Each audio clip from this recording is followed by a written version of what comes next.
Hi friends, आप लोगों को स्क्रीन पर एक ऑब्जेक्टिव क्वेश्चन का आंसर की दिख रहा होगा और इसको अगर आप गौर से देखेंगे तो आपको दिख जाएगा कि यह जो आंसर की है इंटरमीडिएट एग्जामिनेशन 2023 का जो एनुअल एग्ज़ाम हुआ था 12th का, उसका ऑब्जेक्टिव क्वेश्चन का आंसर की है जो कि बिहार बोर्ड के वेबसाइट पर डाला गया है।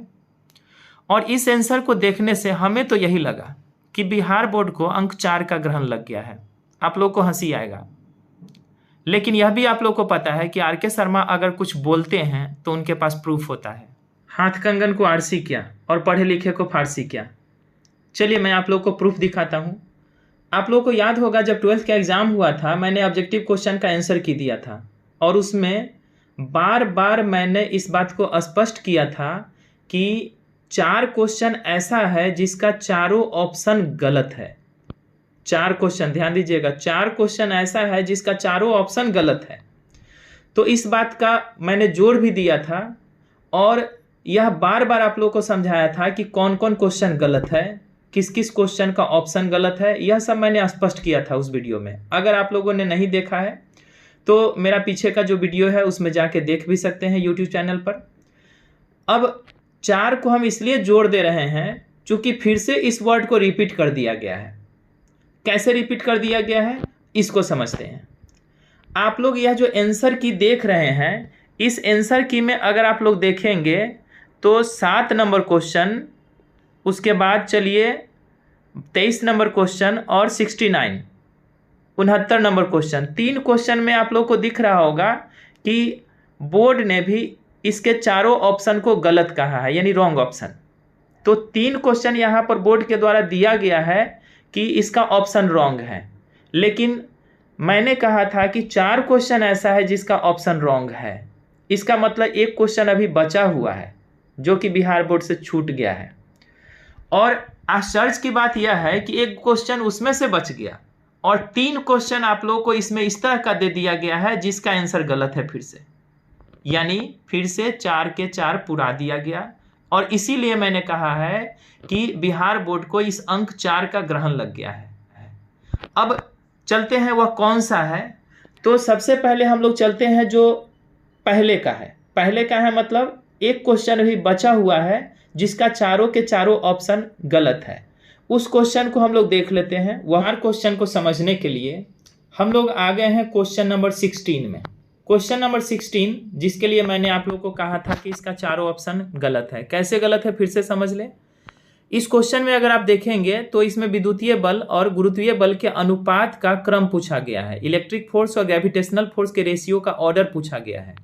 और यह ऑर्डर जो होता है वह इलेक्ट्रॉन के लिए होता है 10⁻42, इलेक्ट्रॉन प्रोटॉन के लिए होता है 10⁻39 और प्रोटॉन के लिए होता है 10⁻36, जो कि तीनों ऑप्शन में दिया हुआ है। और चौथा में अगर ऑल रहता तो यह चल जाता, लेकिन चौथा ऑप्शन में ऑल नहीं है, 1 है, जो कि नहीं चलने वाला है। यानी यह जो क्वेश्चन है यह गलत बच गया है। और इसको अगर आप जोड़ दें तो 4 क्वेश्चन ऐसा है जिसका ऑप्शन गलत है और यह 16 नंबर क्वेश्चन बिहार बोर्ड से छूट गया है। अभी अभी हमने आप लोगों को कहा है कि एक क्वेश्चन तो उसमें से छूट गया है और 3 क्वेश्चन ऐसा फिर उसमें जोड़ दिया गया है जिसका आंसर गलत है। यानी बिहार बोर्ड के द्वारा जो आंसर की दिया गया है उसमें 3 क्वेश्चन का आंसर गलत दे दिया गया है और फिर से एक पीछे वाला और 3 नया वाला जोड़ के अंक हम लोग का पूरा हो जाता है 4। बिहार बोर्ड को 4 अंक का ग्रहण। सबसे पहले आप लोग देख लीजिए, यह जो क्वेश्चन सेट है यह सेट कोड H ही है और इस सेट कोड H के 11 नंबर क्वेश्चन में हम लोग चलेंगे। सेट कोड H के 11 नंबर क्वेश्चन में अगर हम लोग चलते हैं तो क्वेश्चन आ गया स्क्रीन पर।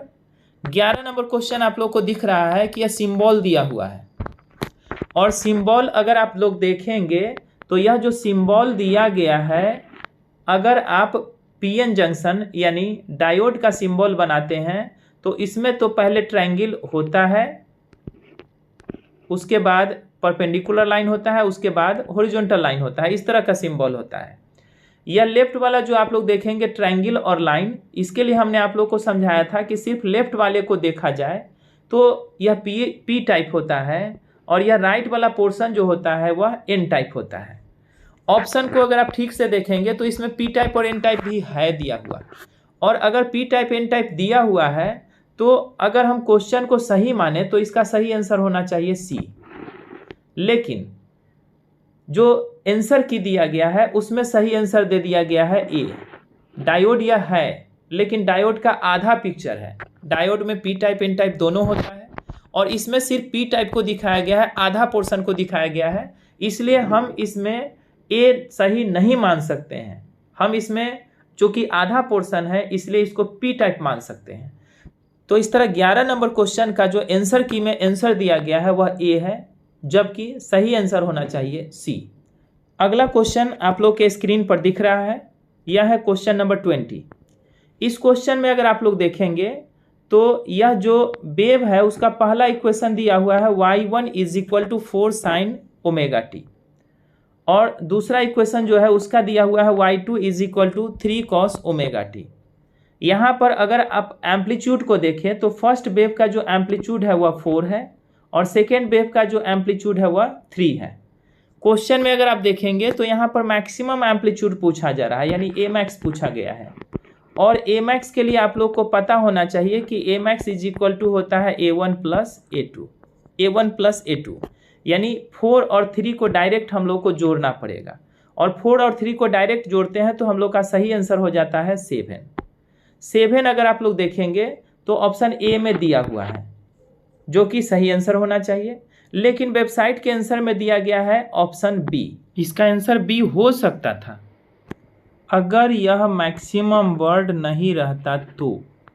यहाँ पर स्पष्ट लिखा हुआ है आयाम का महत्तम मान, और महत्तम मान के लिए दोनों एम्पलीट्यूड को जोड़ना होता है। नेक्स्ट क्वेश्चन हम लोग का है 21 क्वेश्चन आप लोग के सामने दिख रहा होगा स्क्रीन पे।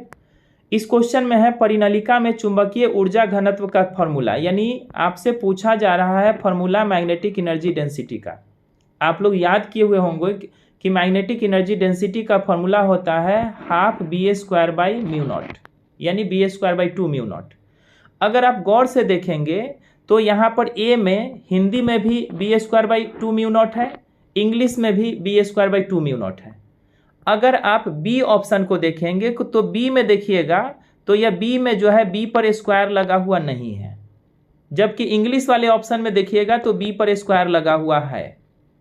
अब जरा सोच के देखिए, ऑप्शन जब मैच नहीं कर रहा है उस स्थिति में हम लोग क्या करेंगे, तो उसको देखेंगे जो उचित होता है। और उचित यही कहता है कि अगर दो ऑप्शन मैच कर रहा है इंग्लिश में और हिंदी में मैच नहीं कर रहा है तो हिंदी के अनुसार चलेंगे, और हिंदी के अनुसार चलेंगे तो 21 का आंसर होना चाहिए ए, जबकि आंसर की में आंसर दिया हुआ है बी। और आंसर बी अगर हम देते हैं तो जरा मिला के आप ही लोग देख लीजिए कि इंग्लिश में है BA²/2 μ0 और हिंदी में है B/2 μ0, कैसे सही हो सकता है। तो इस तरह हम लोग को मिल गया 11 नंबर क्वेश्चन, 20 नंबर क्वेश्चन और 21 नंबर क्वेश्चन। 3 क्वेश्चन ऐसा मिला जिसका आंसर की जो दिया हुआ है उसके अनुसार आंसर गलत है, और एक क्वेश्चन 16 नंबर ऐसा मिला जिसका कि पहले से ही ऑप्शन गलत था जिसको छोड़ दिया गया है, यानी पुनः मुझको भवः, पुनः 4 के 4 गलत हो गया। पहले भी 4 गलत था जो कि एग्जाम में पूछा गया, आंसर की दे दिया गया, उसमें भी बच्चे कंफ्यूजन में। अब बच्चे करें तो क्या करें। इस तरह का स्थिति होता है तो जो हमारे यहाँ के तेज बच्चे हैं उनको काफ़ी ज़्यादा तकलीफ होती है, मेहनत करते हैं, दिन रात एक करके पढ़ाई करते हैं। हम लोग बच्चों के लिए लगातार लगे रहते हैं, 12 बजे 1 बजे 2 बजे रात तक मेहनत करते हैं, और इस मेहनत का नतीजा अगर इस तरह आ रहा है बिहार बोर्ड के द्वारा तो हम लोगों को कुछ ना कुछ इसके खिलाफ कदम उठाना चाहिए। अगर आप लोग शिक्षक हैं तो हम आप लोगों से विनती करते हैं कि बिहार बोर्ड के इस गलती को दूर करने के लिए हम लोग को एकजुट होकर आवाज़ उठाना पड़ेगा, और तभी बिहार बोर्ड का यह स्थिति सुधरेगा। अतः बिहार बोर्ड के अधिकारियों से मेरा विनम्र निवेदन है, आग्रह है, विनती है कि इस तरह छोटे मोटे गलतियों को जिन्हें दूर किया जा सकता है दूर करें। बच्चों के भविष्य का सवाल है।